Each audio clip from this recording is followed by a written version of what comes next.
When I was 19, I had recently started college and walked the same street every afternoon on my way home. There was a small, charming shop on the corner of the road. It sold snacks, cold drinks, candy, and all kinds of little treats. I passed that shop almost every day, and whenever I looked the window, I found myself wishing I could buy something. One afternoon, the shop owner noticed me standing outside. "You look at my shop every day," he said with a gentle smile. "Is there something you want?" I became embarrassed and looked down. "I'd love to buy something," I admitted, "but I don't have enough money." He smiled. "Then don't worry about the money. Whenever you're passing by, come in and choose something you like." From that day on, I started visiting the shop regularly. At first, I only stopped for a snack. Then we began talking. He learned about my dreams, my favorite movies, and the things that made me laugh. I learned about his life, his hopes, and the loneliness he sometimes tried to hide behind his smile.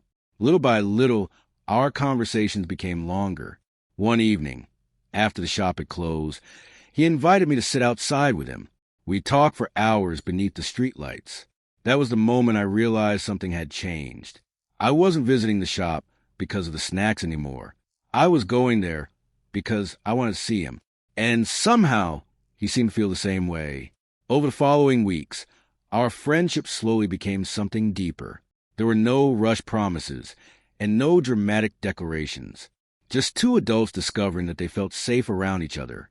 Eventually, he told me, "I don't know when it happened, but you become very important to me." I smiled. "You become important to me, too." Our love didn't begin with a perfect moment. It began with a small shop, a simple act of kindness, and two people who never expected to find each other. Sometimes, the greatest love stories begin in the most ordinary places. At 19, I was a college student living a simple life. Every morning, I walked the same street on my way to college, and every afternoon, I returned home along that same road. There was a small neighborhood shop on the corner that always caught my attention. The shop wasn't anything fancy. It had bright shelves filled with chips, chocolate bars, cookies, cold drinks, and all kinds of snacks. But to me, it looked like a little world of things I could never afford. I often stopped outside for a few seconds and looked through the glass. Sometimes I imagined what it would feel like to walk inside and choose anything I wanted, but I rarely had enough money for anything beyond the necessities. The shop owner was a man in his mid-20s. His name was Daniel. He was friendly, quiet, and always seemed to notice the little things around him. For several days, I thought he hadn't noticed me. I was wrong. One afternoon, as I stood outside looking at the shelves, Daniel suddenly opened the shop door. "You've been looking at that shelf for a while," he said with a small smile. I immediately looked away. "Sorry," I replied nervously. "You don't have to apologize." He leaned against the doorway. "Is there something you want?" I hesitated. There was something I wanted, a chocolate bar and a cold drink. But I didn't want to admit that I couldn't afford them. Finally, I quietly said, "I'd like to buy something, but I don't really have enough money." Daniel's expression changed. Instead of laughing or making me feel embarrassed, he simply smiled. "Then don't worry about the money." I looked at him in surprise. He stepped aside and opened the door wider. "Come in. Pick something you like." I wasn't sure what to say. Really? For the first time, I walked into that little shop, and somehow, I had no idea that this simple moment would become the beginning of a story that would change both of our lives. After that first afternoon, I started stopping by Daniel's shop almost every day. At first, I felt a little embarrassed. I didn't want him to think I was coming only because he gave me free snacks. So whenever I entered, I tried to offer him whatever small amount of money I had. Daniel always refused. "Save it," he'd say with a smile. "You have college expenses." I would thank him and choose something simple, a chocolate bar, a bag of chips, or sometimes a cold drink. But slowly, something unexpected happened. I began staying longer. Instead of simply choosing a snack and leaving, I would stand near the counter and talk to Daniel. "How was college today?" he'd ask. "Exhausting," I'd reply. "My professor gave us twice as much homework as usual." Daniel would laugh. "You're 19. You're supposed to complain about homework." "I'm allowed to complain," I'd say, smiling. Our conversation started with small things: college, movies, music, favorite foods, dreams for the future. Sometimes Daniel would tell me funny stories about customers who came into his shop. Other times, I would tell him about something ridiculous that happened during my classes. I noticed that Daniel always listened carefully. He remembered little details I had mentioned days earlier. One afternoon, I casually told him that chocolate was my favorite snack. The next day, when I walked into the shop, he had already placed my favorite chocolate bar on the counter.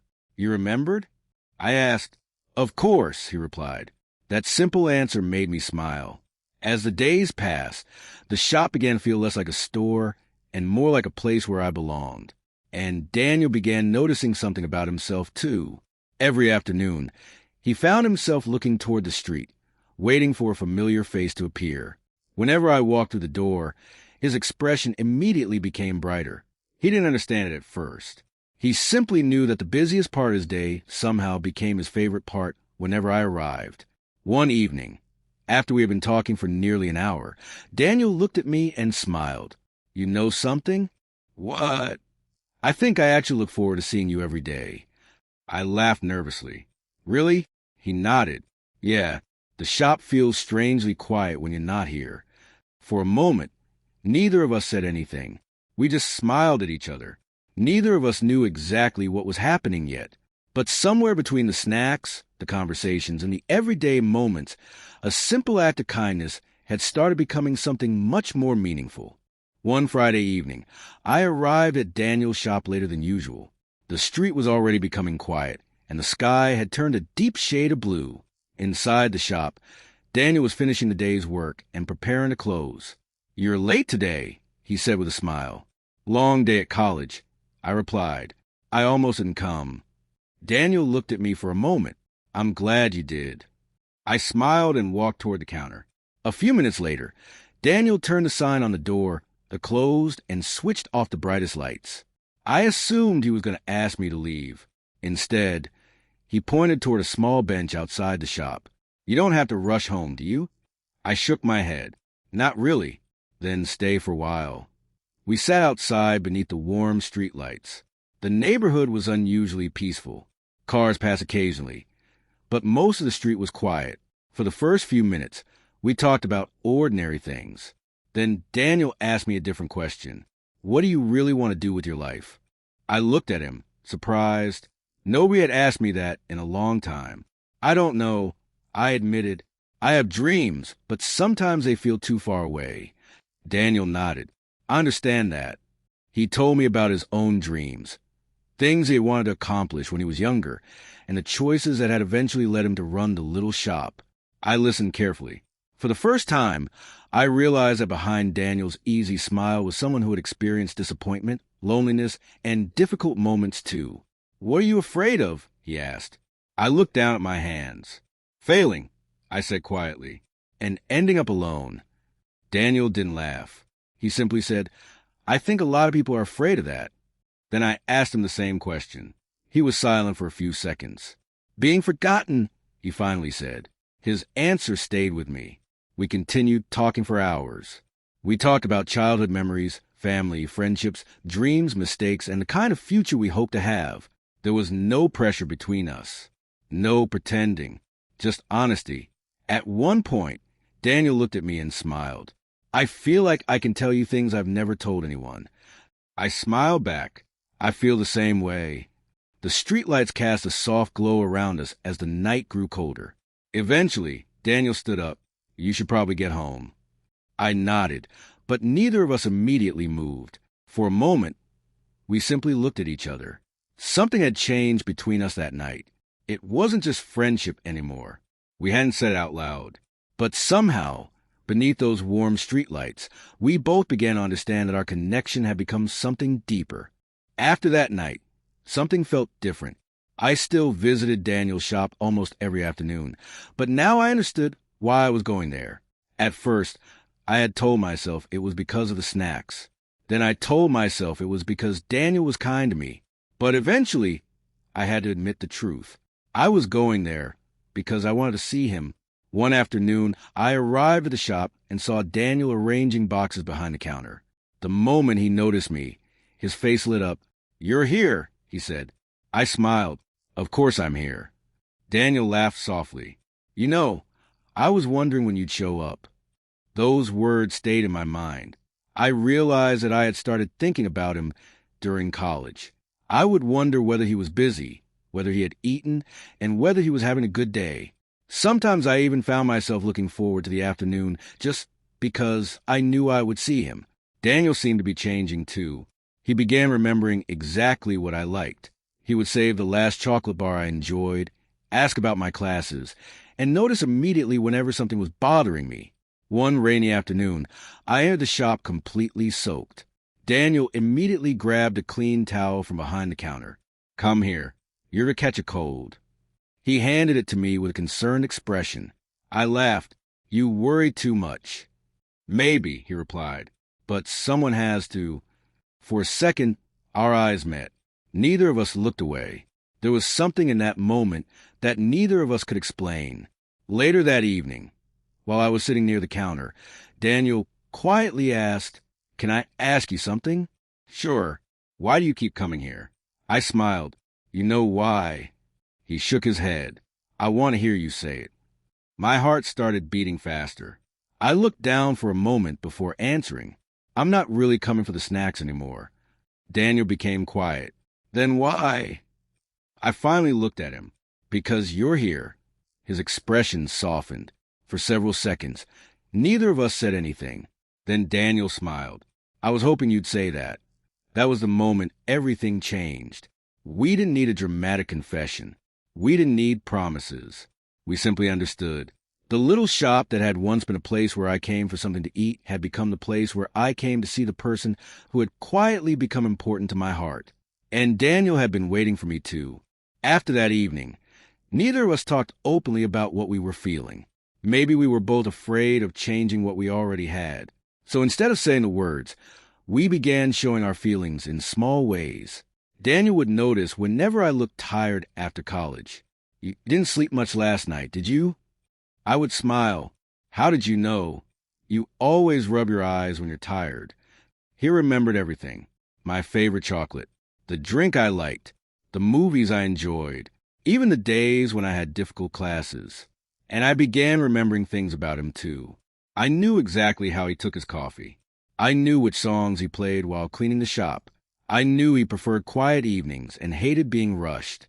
Sometimes we would talk for an hour without realizing how quickly the time had passed. Other times, we didn't need to talk at all. I could sit near the counter doing my college work while Daniel handled customers. Every now and then, we'd look at each other and smile. Those little moments somehow said more than words. One afternoon, I didn't come to the shop. I had an especially busy day at college and completely forgot to stop by. The following morning, Daniel texted me, "Everything okay? You didn't come by yesterday." I stared at the message and smiled. He had noticed. I replied, "Yeah, I'm okay. Just had a crazy day." A few seconds later, another message appeared. "Good." I was worried. Those 3 words stayed in my mind all day. I realized that I wasn't the only one thinking about our relationship. Daniel cared about me, and I cared about him. But neither of us was ready to say exactly what that meant. One evening, we sat outside the shop again. The street was quiet, and the lights from the store reflected softly on the sidewalk. Daniel handed me my favorite chocolate without saying anything. I looked at it and laughed. "You really remember everything." He smiled. "Only the important things." Our eyes met. For a moment, everything around us seemed to disappear. There was no confession, no dramatic promise. Just 2 people sitting together, both keeping the same secret in their hearts. And somehow, we both knew that one day, that secret would have to become words. It had been one of the hardest days I could remember. College had been overwhelming. I had received disappointing news about an important assignment, and by the time I left campus, I felt completely exhausted. I didn't want to go home yet. Without really thinking about it, I found myself walking toward Daniel's shop. When I opened the door, Daniel immediately noticed something was wrong. "Hey," he said softly. "What happened?" "Nothing," I replied. He looked at me for a moment. "You don't look like nothing happened." I tried to smile, but I couldn't. Daniel didn't push me for an explanation.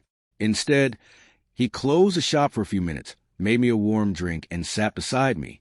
You don't have to explain anything until you're ready. Those words were exactly what I needed. I finally told him about my day, the disappointment, the pressure, the fear that I wasn't good enough. Daniel listened without interrupting. When I finished, he said quietly, "You don't have to be perfect to be worth caring about." I looked at him. Nobody had ever said something like that to me. "Why are you always so kind to me?" I asked. Daniel smiled faintly. "Because you matter to me." The room became quiet. My heart started beating faster. I looked down at my hands. "Daniel, I think I'm starting to care about you too, more than I expected." He didn't look surprised. Instead, he took a slow breath and smiled. "I've been trying not to say it," he admitted, "but I feel the same way." For the first time, we weren't hiding behind jokes or small gestures. We were finally being honest.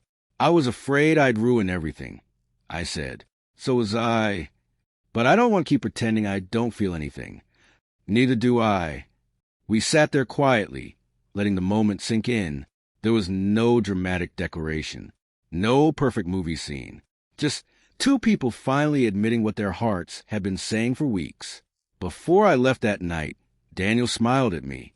"Tomorrow," I smiled back. "Tomorrow."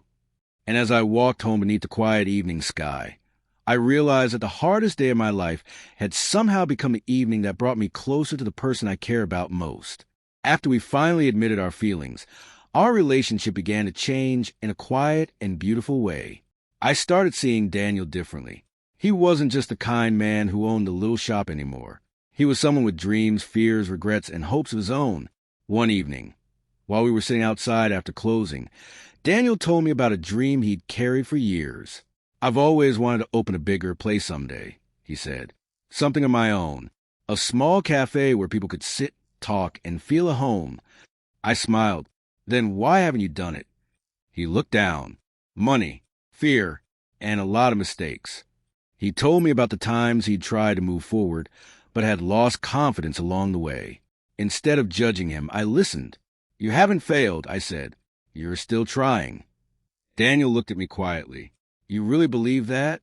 "I do." From that day forward, I started encouraging him. Whenever he talked about his cafe idea, I listened. We discussed possible names, decorations, menus, and the kind of atmosphere he wanted to create. Daniel supported me too.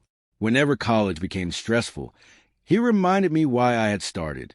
"You have more ability than you realize," he'd tell me. We slowly became each other's strongest source of encouragement. Our relationship wasn't built only on romantic feelings.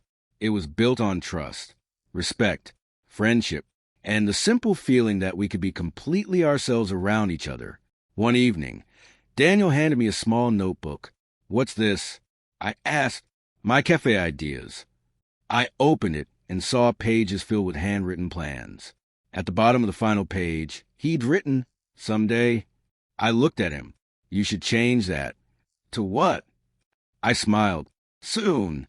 Daniel laughed. "Okay, soon." That night, sitting together beneath the familiar streetlights, we realized how far we'd come. It had started with a snack from a little shop. Then came conversations, friendship, trust, and eventually something much deeper. Love hadn't arrived all at once. It had grown slowly, through every small act of kindness and every moment when we chose to support each other. Daniel wasn't just a shopkeeper I had met months earlier. He had become my closest friend, my biggest supporter, and the person I wanted beside me when I imagined the future. And I knew, without needing to say it, that I had become the same for him. It was a quiet Saturday night. The shop had closed earlier than usual, and the street outside was almost empty. Daniel and I sat together on a small bench where we'd shared so many conversations before. For a while, neither of us spoke. The silence felt comfortable. Daniel looked toward the street, then took a slow breath. "There's something I've been wanting to tell you." I turned toward him. "What is it?" He smiled nervously. "I don't know exactly when it happened." "When what happened?" He looked at me. "But somewhere along the way, you became very important to me." I didn't know what to say. Daniel continued. At first, you were just a college student who stopped by my shop. Then you became someone I enjoyed talking to. Then someone I worried about. He smiled softly. And now, when I don't see you, I feel like something is missing from my day. I could feel my heart beating faster. Daniel, I know I should probably have said this sooner, he continued. But I was scared. I didn't want to make things complicated between us. I smiled. You didn't make anything complicated. He looked at me with uncertainty. What do you mean? I took a breath. I feel the same way. His expression immediately softened. You do? I nodded. I don't know when it happened either. Maybe it was all those evenings talking. Maybe it was the way you always remembered the little things about me. I laughed quietly. Or maybe it was a chocolate. Daniel laughed. Definitely the chocolate. We both smiled. Then the laughter faded into a comfortable silence. There was no need to say anything more. We already understood each other. Daniel finally said, So what happens now? I looked at him. Now we take it one day at a time. He smiled. I like that. That night, nothing dramatic happened. There were no grand promises. Just two adults sitting beneath the same streetlights, finally admitting what their hearts had known for a long time. The little shop behind us was where our story had started. But that night, sitting beside each other, we realized that our story was only beginning. Months had passed since the night Daniel, and I finally admitted how we felt about each other. One warm evening, we decided to return to the little shop where everything had started. As we walked down the familiar street together, I smiled. I can't believe this is where we met. Daniel laughed. You were always standing outside, staring at the snacks. I was hungry. You were definitely staring at that chocolate. We both laughed. When we reached the shop, Daniel unlocked the door. The familiar shelves, counter, and little window were still exactly where I remembered them. For a moment, I stood quietly, remembering that first afternoon. I had been embarrassed because I couldn't afford the food I wanted. Daniel had noticed. Instead of making me feel ashamed, he had simply shown me kindness. He looked at me and smiled. Do you remember what I told you that day? I nodded. You told me not to worry about the money and to choose something I liked. And you chose chocolate, he said. Of course. We laughed again. Then Daniel became quiet. You know, he said, I thought I was just helping someone that day. I thought I was just getting a free snack. We looked at each other. Neither of us knew what was going to happen. I smiled. Our whole story started with something so simple. Kindness, Daniel said. I nodded.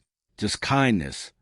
We stood together inside the little shop, remembering all the moments that had followed. The long conversations after closing, the smiles, the difficult days, the confessions, and the dreams we had shared. Daniel gently smiled at me. If I could go back to that first day, I'd do it all over again. So would I. Outside, the evening lights began glowing along the street.